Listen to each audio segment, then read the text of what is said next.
For today's episode, we have the pleasure of welcoming back Moe Ash, a leading figure in gamification and learning experiences. Moe is the founder and learning architect of The Catalyst, specializing in creating innovative learning experiences through gamification. With over 15 years in the field, Moe has worked with diverse clients across industries, from educational institutions to corporate giants. Since you, our lovely listeners, enjoyed our previous gamification specials so much, we've invited Moe back on the podcast to discuss updates in the field. So welcome back, Moe. Thank you for having me. Hey, we are back again 1 year later. Oh yeah, it's been a year. See, I just year. noticed that. Yes. I thought it was like earlier this year, but yeah, it's been almost a year. No, it's been like a year. Yeah. I think about a year. So Yeah. Wow. we're both looking the same. We both look good. Things are good. Indeed. So I'm happy to see that. But I am really excited because, like I mentioned in my brief, people were super excited about this episode because gamification, like you mentioned last time, is so important. There's so much to cover. There's all these different game theory techniques that we have to think about. And I know I personally learned a lot, so I'm also excited for today's episode. But really what I want to focus on today is kind of like updates from what we talked about last time, because we talked a lot about different theories, but I just want to talk about what's changed because there's so much going on in the last 12 months, from AI to Gen AI to all these different things that are buzzwords and constant updates. So we want to hear from you what's happening. But before we get into all of that, let's do a little rewind and see what you've been up to since the last interview. So maybe you could share a recent project or initiative in gamification that you found pretty interesting or impactful within the last year. Well, there has been a lot of developments, I could say. I mean, a lot of developments have been happening, but the most thing that I'm kind of proud of is that the main program that I started the entire Catalyst journey with to prove that design is key is the training of trainers program. So the first program that I ever gamified as my own, like not for a client, not for anyone, but as my own, is the training of trainers program by The Catalyst. And we did gamification. We did a blended version of a long format of a social cohort. And now, after 6 years doing the program, now it's AI powered. And wow, nice. Yeah. That's awesome. So and by the way, I'm not going to say that I did this on purpose or like I really wanted to do it. I was kind of like pushed into it. Fair enough. Like I needed to find a solution, and this was a solution that happened or that manifested. When there's a will, there's a way, I suppose. So we used to use a specific tool, a specific app, and this app all of a sudden is shutting down. And they're going to turn everything into a new app with new gamification system, and it's only going to be focusing on positive behaviors for K-12 students in blah, blah, blah. I can't really remember what but they're changing the entire thing. I mean, they're changing the entire formation. So, I need to, I need to find a solution. So what I did is that I capitalized on a couple of tools that we already use. So, number one, when we want to talk with people, we used to use the community forums on the learning management system, and it wasn't the best. So we had to use also WhatsApp groups. So what combine both of them, and I can make up an entire community, Discord. So I use Discord. Nice. And then what I got to know is that Discord, you can find bots and you can program those bots to do different things. Exactly. So I program bots to do the work for me. Nice. And to do micro-learning reinforcements for me and to do answers. And what I got to know as well is that I can create an entire virtual economy inside of Discord that can motivate people to do specific actions. And I tied the virtual economy of Discord to the program's journey and everything that is happening in it. And then I put like currency, which is what we call CC or like Catalyst coins. So they can buy from a shop, merch inside of Discord, research papers and things that can stretch and increase the capacity of the learners in the L&D field as part of their journey in the Catalyst. And also they can play mini games. They can talk with the AI bot about certain things. And then we created 2 AI bots, one for training and one for design to aid them across the journey. Nice. And we've prompt engineered the entire thing. So across the entire journey, they can generate images for the content that they're building. They can talk with the design wizard about anything related to design. And they can talk with the training genius about anything related to delivery and facilitation. And they can banter with the innkeeper about everything related to their time at the Catalyst and to talk with them. And yes, a little bit of vanity. I made the innkeeper bald and with a beard. So yeah. I wonder who that looks like.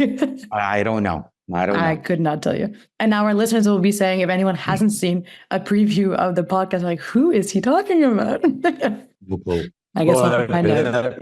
It generated good positive feedback. People did enjoy it, and because where I am in my country, not a lot of people do use Discords unless they're gamers. Yeah. So it was pretty new for people that are in their late 50s or 40s, or they're not gamers. True. And they're not nerds like me that they're used to this. But they had a huge opposition at first, and then they got used to Discord. And at the end, we had to end our time there. And it was sad for everyone because we're not going to be having the daily questions, a thing that used to happen. I mean, like a small competition. We're not going to do the daily questions. We won't be able to have the same kind of activity that used to happen there. They missed that habitual behavior that used to happen across the program itself. So yeah, that is awesome. And I knew you'd come with a firecracker of an answer for that one. So you did not disappoint on that.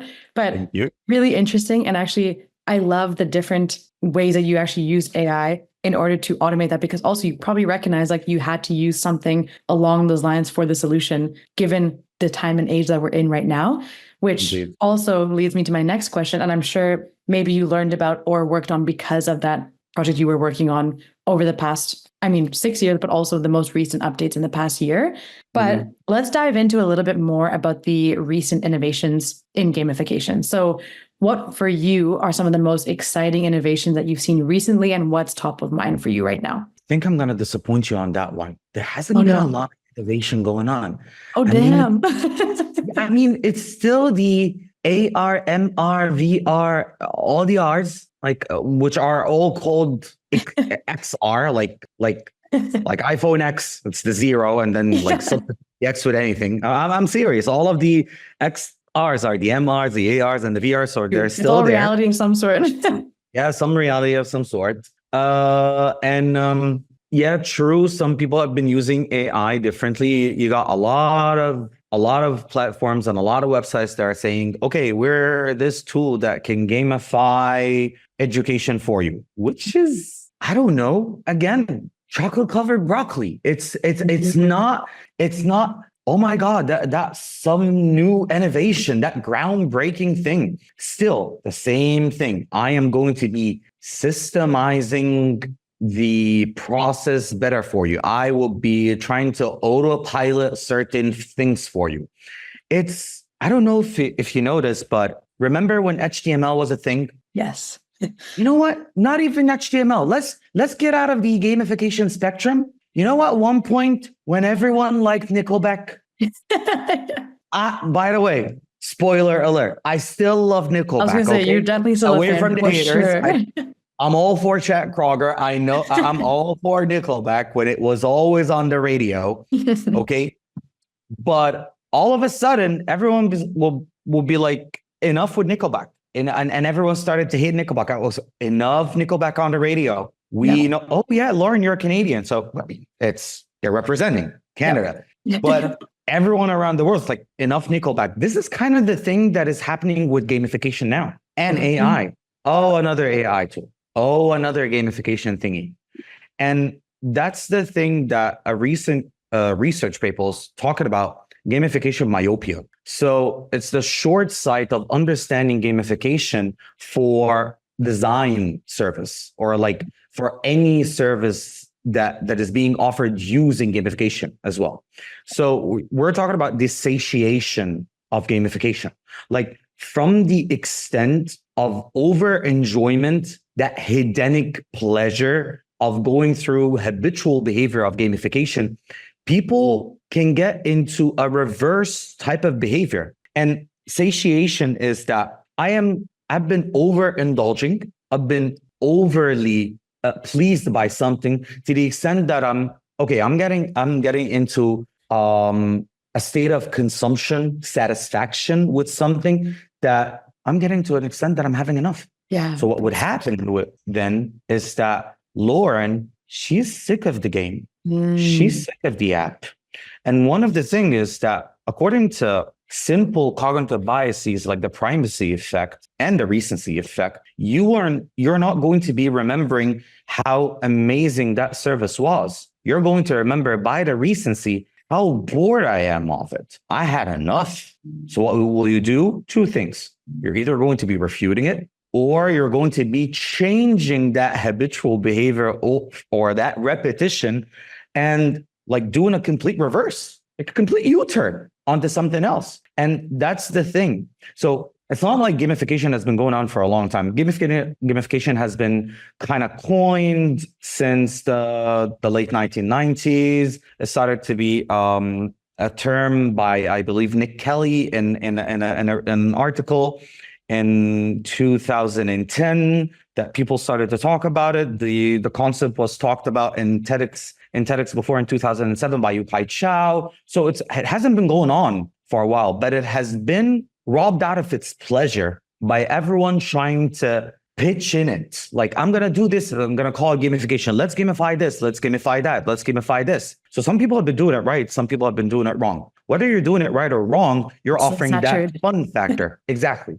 Yeah. So that fun factor over time, without proper systemizing it, it's becoming a thing that can generate negative behavior, unethical behavior. There's a complete research paper that was called The Dark Side of Gamification, that some people started to get decline in performance, decline in positive behavior. It started to encourage and foster unethical behavior in order for them to get to the pointing system. Imagine, for example, that you get a company or a factory that is working on a production line, and you're offering a form of performance gamification that you want them to do something to increase their performance. Yeah. But then the ISO standards, the audit, whatever came and to see how the production line is working, and they would find that people have been overriding the system to get to the target or to do the behavior itself. So they overlooked the safety standards or the righteous form of process. Or you want people on a platform of e-commerce to engage in getting specific points. So they would hack the system. They would encourage a pyramid scheme. Or they would start to tell people to do something in order for them to get the bonus cards. So what the gamification myopia research paper was saying, that you need to consider something, that over-hedonistic feeling has to either change into something else. And instead of the stimuli that is offering people to do habitual behavior to be, instead of to be the main vocal aspect, to encourage other things on the side, like a side hustle, side jobs, side things. So it wouldn't be the bread and butter and the main focus. So because of it not becoming the main focus, they can do other things. So it can decrease the possibility for it to happen. That reverse behavior. That's one thing. The other thing is that you can offer recovery periods. Like, I'm offering a bonus card. Okay. Social Proof has been offering this. A lot of people have been doing it. Good. Time for it, or the time duration for it, is done. We're back to normal. Let's do something else. And then let's reset and do something new. Or like give them a break. Exactly. You need a break. Yeah. You need a break, because one of the things of gamification is like, it's boosting people's motivation to do a specific action. So that action is good over and over and over and over and over with repetition. Okay, it's not becoming good anymore. It's becoming boring or mundane or not rewarding enough. So we need to include, instead of a different focal aspect to look at, to change their reward. That's the third thing. Change their reward. Change the things that they should focus on. So you're putting it into different angles of focus. So you can do this and you can do this and you can do this, many different, or like a myriad of different possibilities that you can focus on. So yeah, this is the thing that is happening these days with gamification. It's still flashy and we're like butterflies. Oh my God, it's so playful. So beautiful. It's so nice. Magical, but it's not garnering the kind of behavior that we want because people are not using it right. They're just using the points, badges, leaderboard, yaza. And what they're focusing on is that the more I give people points, the more it's going to work. So it's becoming another form of carrot and stick. Okay. I'm super interested by this. And also, I feel like I'm going to take this conversation in a whole different direction now hearing this, because obviously I was expecting something exciting of like an innovation, but this is so much more interesting because even as you describe this, what comes to mind is a couple things. Number one, you have like subscription fatigue, and another example of like people are done with subscriptions. They're like, this is so annoying. I myself, I'm like, if I see one more subscribe and save, I am going to lose it. So that's one example. The other thing that comes to mind is things like content, right? There's all these trends that last for, let's say, X amount of days. People go like full blown. It's all over Twitter. It's all over TikTok. It's all over Instagram. And then it's on to the next thing. But it refreshes pretty quickly.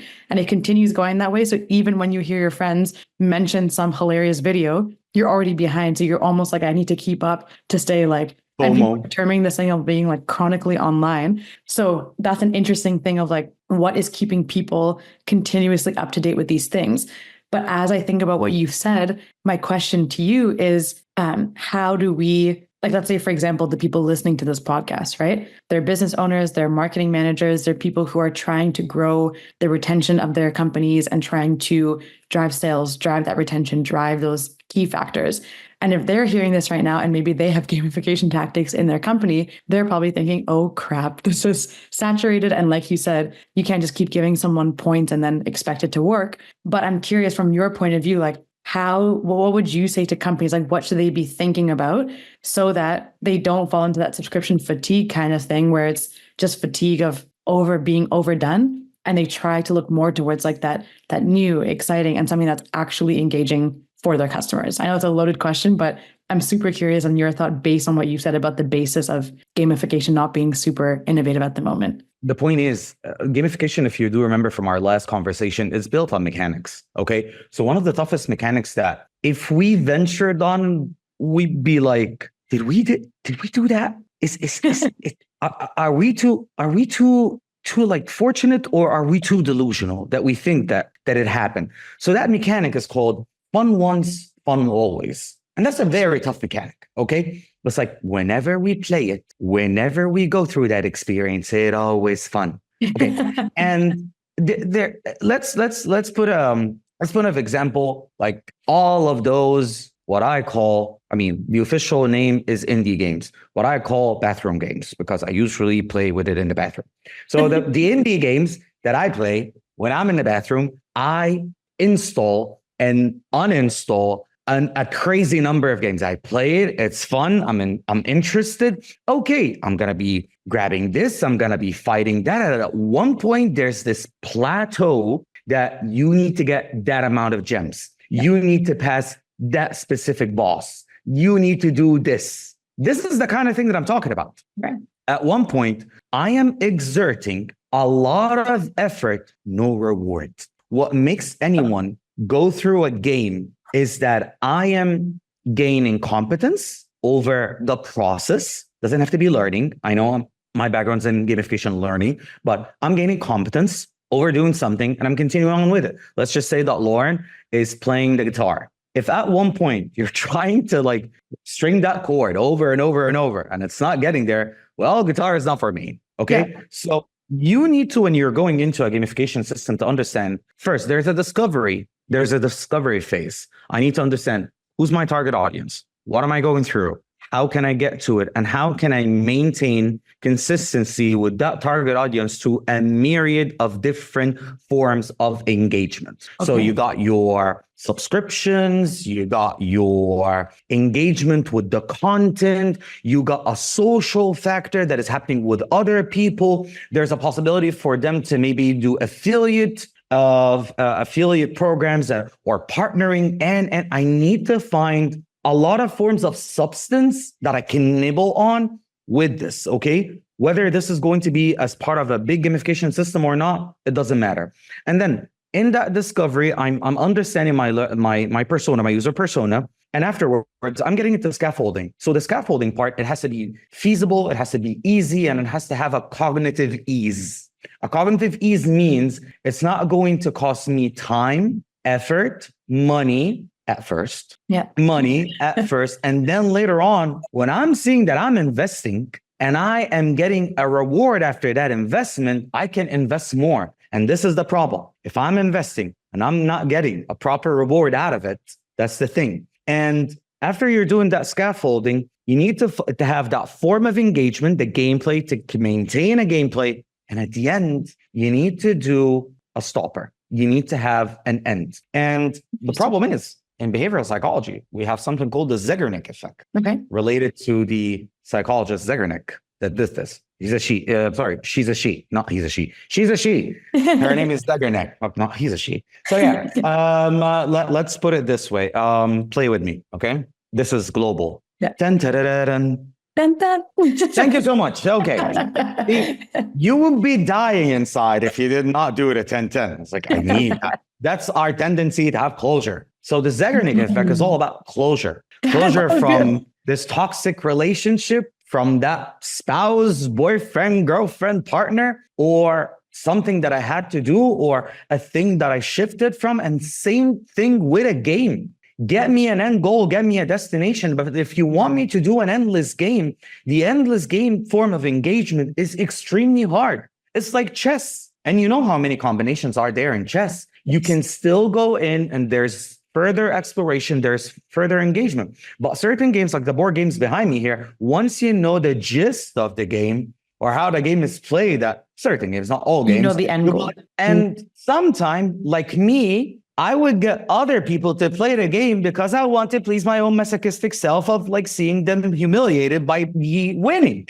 Okay, so that's my reward. That's my narcissistic reward. But if all of them know how to play 1, 2, 3, 4, find me a new game. I'm getting bored. So business owners, marketeers, whatnot, they need to understand, how can I maintain a sustainable form of engagement? It's either different forms of activities, different ways of engagement that can foster different different behavioral factors that are related to the service, that are related to the business. Because if you're only focused on one aspect of the product or one thing that the company offers, it's going to be a problem. If you're only thinking about purchase and sales revenue, okay, what else can you do? Maybe it's CSR, corporate social responsibility. Right. Maybe it's helping the community. Maybe it's something related to what people do. Think about other factors that can maintain the people to come to you. The other people that do this pretty well, and you all know them, viewers here and listeners, and you too, Netflix. Netflix wants to keep you there. Netflix does want to keep you. And you know who are Netflix competitors? Disney, Prime Video, Hulu. No?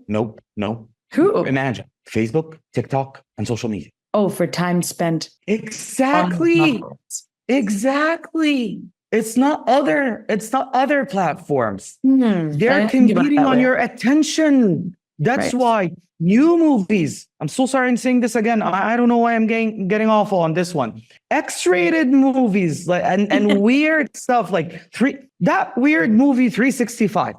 Awful story, awful actors, terrible thing. I was watching terrible acting, and I do appreciate a good cinematography. This was awful, but people will be coming in not because of the good movie. They will be coming in exactly as Hib said. It's a new challenge. It's a new trend. What's going on? And obviously, the sequel is even worse than the first one. Of course. And don't ask me why I watched the sequel. I was going to say, the better question is, why were you there for the sequel? I don't even know. But yeah, it's competing on your attention, and every time a new anime, a new documentary series, a new thing that would keep you there, and then they do that urgent optimism mechanic. The next episode is going in. Yes. What I'm watching right now is Nouvelle École. It's French rap, and I don't speak French, but I'm enjoying it. So yeah, that's the thing that I'm watching now, and it's fun.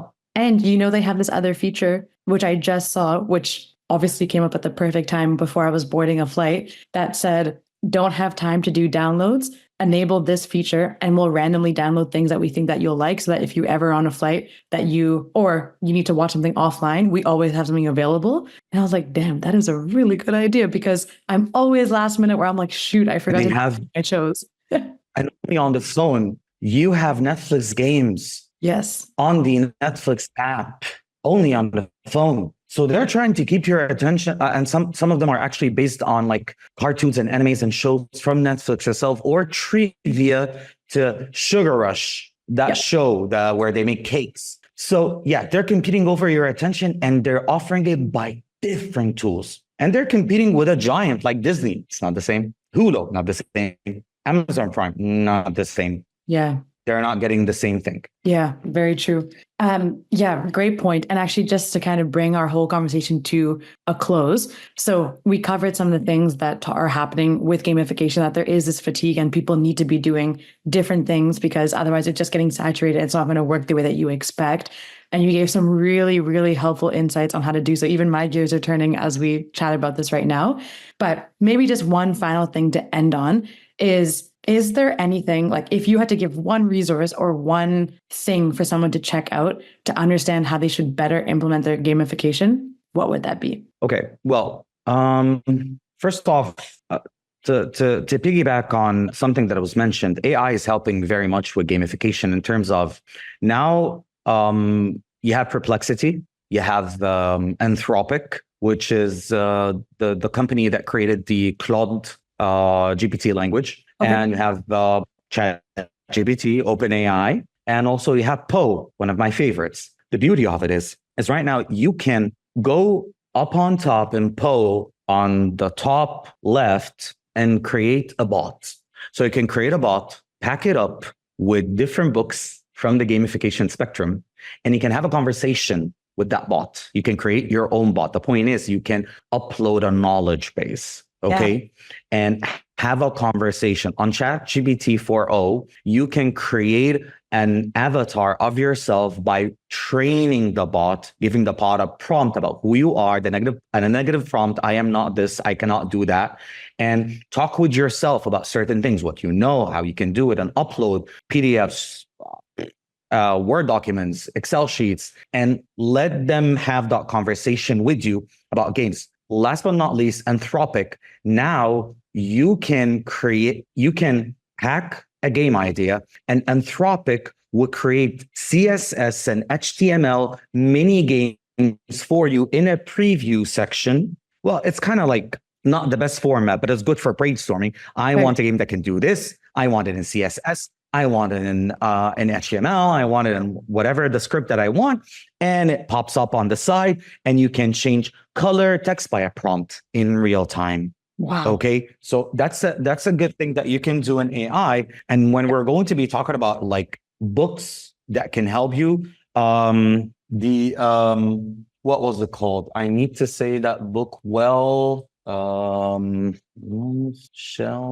Okay. The Art of Game Design by Jesse Shell. That's one of the best books. The Art of Game Design by Jesse Shell. That's one. And also Actionable Behavior by Yokai Chow. And you will have a complete drop-down understanding of all of the phases and like the stages of how to do this. And also Yokai Chow will take you on a ride to understand what are mechanics and the different forms of mechanics, the functional mechanics that will pop up in front of you, and the behavioral mechanics that come in the back. And also he has a complete framework called the octalysis. So octa and analysis, so the octalysis. So the octalysis will tell you what is the black hat of motivation, the white hat of motivation, the left side of motivation, the right side of motivation, how to put it up in grid. It's amazing. And Learn to Play by Sharon Bowler and Carl Kapp. Who else?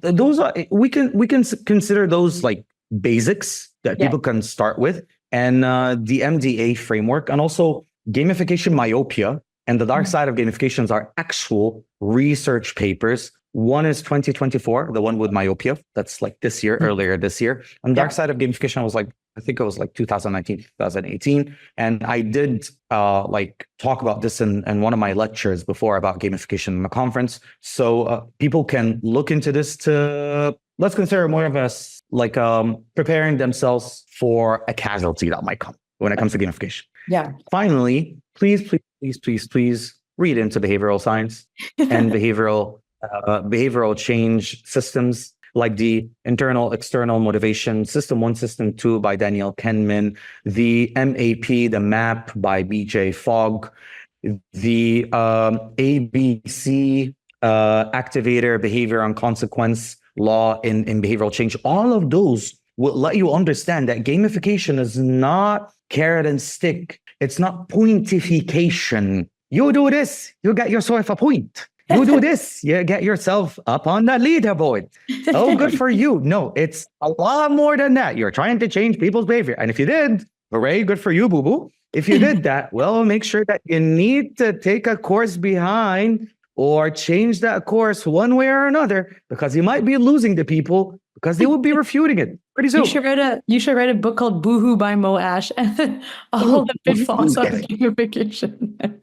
I'm actually working on my book right now. It's called The Alchemist in Gamification of Learning. So you're not going to consider Boohoo as a title, is what I'm hearing.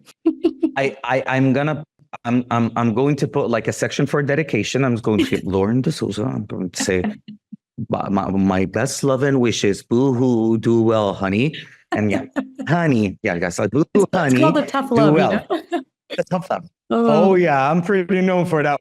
Yes, that I can imagine very much. But I love that because I can picture people, even myself listening back to this podcast, will be pausing so many times to write down all that plethora of resources that you just gave. So thank you so much for that.